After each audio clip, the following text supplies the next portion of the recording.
บั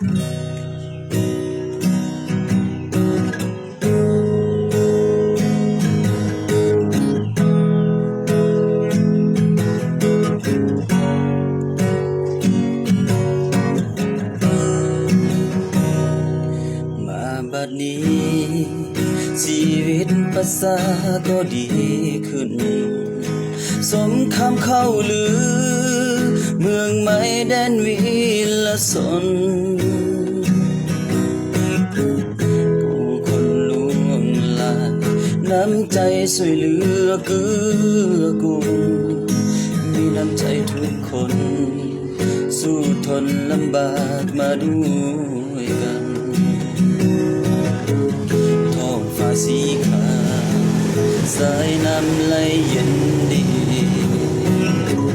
พระคุณที่มี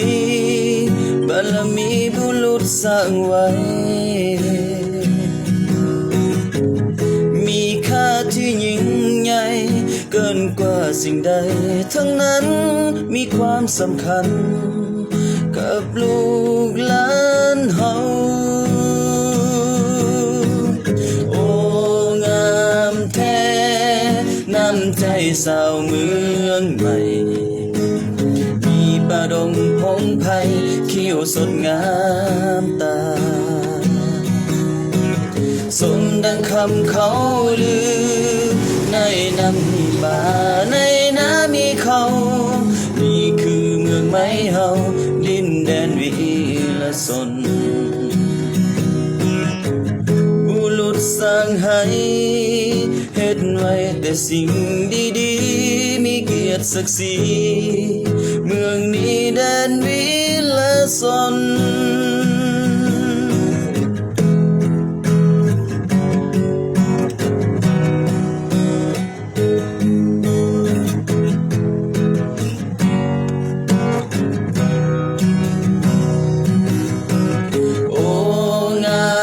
แท้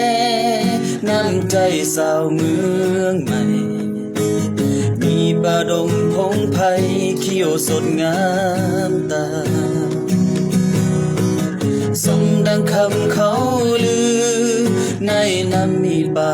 ในน้ำมีเขานี่คือเมืองไม้เฮาดินดินวิลสนโอ้งามแท้น้ำใจสาวเมืองใหม่มีป่าดงพงไผ่เขียวสดงามตาสมดังคำเขาลือในน้ำมีป่าในน้ำมีเขานี่คือเมืองไม้เฮาดินแดนวิลสนนี่คือเมืองไม้เฮาดินแดนวิลสน